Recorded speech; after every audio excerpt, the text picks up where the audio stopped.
ئێمە وەکو سەکۆی دژی داگیرکاری ئەمڕۆ لە بەردەم پەرلەمانی عێراق وەکو دەربڕینی هەڵوەستێک بەرامبەر بە ئەو هێرشە هۆڤانەی کە دەوڵەتی داگیرکاری تورکیا لە زاخۆ لە سەیرانگای پەرخێ ئەنجامی داوە پەرخە. طبعا ئەبێ ئەو ڕاستی ئێمە بزانین کە کاتێک دەوڵەتی داگیرکاری تورکیا دێتە ناوخاکی هەرێمی کوردستانە و کاتێک بە قوڵایی 30 کیلۆمتر ناوخاکی هەرێمی کوردستانە بێ بە قوڵایی زیاتر لە 300 کیلۆمتر کە دێ بە درۆن لە کەلار و لە ئاغجەلار هێرشەکانی ئەنجامەدا ئەمانە طبعا بێ دەستکێشنیە یاخود بێ هاوکاری نییە بەداخەوە ئەو هاوکاری لایەن حکوومەتی هەرێمی کوردستانەوە کە ئێستاکە تەنها پارتی دیموکراتی کوردستان سەرۆکایەتیەکە یاخود پارتی دیموکراتی کوردستان تەنها بەتاقی تەنها خۆی بەڕێوەی دەبا ئەو سیاسەتی کە لە باشووری کوردستانە بە هەمان شێواز بەڕێوەی دەبا پارتی دیموکراتی کوردستانش بە هاوکاری لەگەڵ دەوڵەتی داگیرکاری تورکیا و بەهێنانی سوپای تورکیا بۆ ناو خاکی هەرێم چونکە کۆمەڵێک بەرژەوەندی هەم پارتی دیموکراتی کوردستان و هەمیش دەوڵەتی داگیرکاری تورکیا هەیە ئەویش لە خۆی لە عقدی 50 ساڵی نەوتەگرێ خۆی لە عقدی ئەمنیەگرێ خۆی لە عقدی مانەوەی لە دەسەڵات وەکو پارتی دیموکراتی کوردستان و بنەماڵی بەرزانی لەسەر دەسەڵات بمێننەوە ئەمانە هەمویان هۆکارن بۆ هێنانی دەوڵەتی داگیرکاری تورکیا بۆ ناو خاکی هەرێمی کوردستان و کە دەستکێشی ئەو با بڵێن ئەو سوپایە ئەکات و کە بە ڕۆژانە هێرشەکانی بەرامبەر بە هاوڵاتی ئێمە چونکە ئەوەی ئەزانین کە لە ئاغجەلەر و تەنانەت لە یەکێک لە سەیرانگاکانی ئامێدی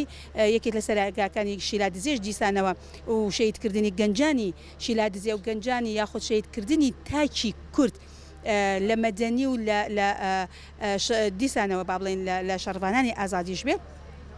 بەڵام مەدەنیش دەبێتە قوربانی لە زۆر جارەکان چونکە لە 21 ئازاری 2019 بیرمان نەچێت کە چوار سیانی پێشمەرگە بۆ هیچیان خوێندکاری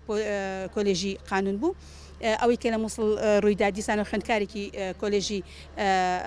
هەندەسە بوو ئەندازیاری بوو ئەمانە بۆچی هەرێمی کوردستان لەبەر ئەو هۆکارە یاخود لەبەر ئەو هۆکارە پارتی دیموکراتی کوردستان چونکە دەستی گرتووە نایەڵێت ئەو ئیدانانە بکرێت چونکە خۆی یەکێکە لە بەڕێوەبردننی ئەو کاراساتانەیە بەرامبەر بە حکوومەتی هەرێمی کوردستان و چونکە هەرێمی کوردستان سیادەی نییە لەژێر دەسەڵاتی دەوڵەتی داگیرکاری تورکیا لەژێر دەسەڵاتی بەڕێوەبردننی داگیرکاری تورکیا بەڵام ئەوەی کە ئەیبینین لە عێراق کە ڕوو ئەدا لەبەروی عێراق وڵاتێکە عێراق ئەتوانێ سیادەی خۆی پارێزێت و خاوەندداری لە گەلەکەی خۆی ئەکات جگە لەوە بەداخەوە ئەڵەمی کە 30 ساڵە ئەم حزبانەی باشووری کوردستانە خەڵکی بێ ئیرادە ئەکەن وایان لێ کردووە کە خەڵکی دەستگرێ بەسەر قڵاوەکەی بانێوە بەداخەوە کە ئەڵەمی بەڵام ئەوەی کە ئەیبینین لە عێراقە کە ئێستاکە ئەبینی هاوڵاتی عێراقی لە دوێنێ ئێوارەوە کە هەموو قونسڵخانەکان و سەفارەتەکانی تورکیا لە هەموو شارەکانە دائەخات و ئاڵاکەشیان دائەگرێ بۆیە ئەمە هەڵوێستێکی جیاوازە بەداخەوە ئێڵم هەرێمی کوردستان حکوومەتی هەرێمی کوردستان لە تەنگی هاوڵاتیانی خۆی نییە بەڵام لەبەرەوەی ئیجبارەکرێت لەلایەن عێراقەوە چکە زانی عێراق هەڵوێستێکی جیاوازەیە بۆیە ئەویش هەڵوێستی دەربڕیوە بەیاننامەی ناڕەزایەتی سەکۆی دژی داگیرکاری سەبارەت بە بۆردومانی دوێنی دەوڵەتی تورکیا بۆ سەر ناوچەی پەرخە لە زاخۆ بەڕێزان ئەوە دیسان دەوڵەتی تورکیا بە بەرچاوی هەمووانەوە بە پاسایی بێمنەما بۆردومانی ناوچەی گەشتیاری پەرخە لە زاخۆ دەکات و کە بەهۆیەوە 9 هاوڵاتی شەهید بوون و 29 تریش بریندار بوون کە زۆرینیان ژن و منداڵن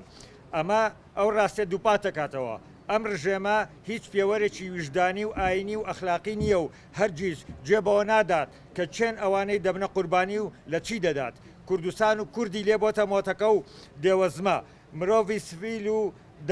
دار و درەخت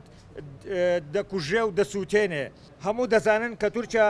لە کۆبوونەوە سێقۆڵەکەی نێوان رووسیا و ئێران و تورکیا بەدەستی بەتاڵ هاتە دەرەوە و خۆی بە شکست خواردوو دەبینێت هاوکات ئەردۆغان و حیزبەکەی لە ناوخۆی تورکیادا لە پاشەکشە و دۆڕانی حتمیدان لە بەرامبەر وڵاتانی جیهان و ناتۆش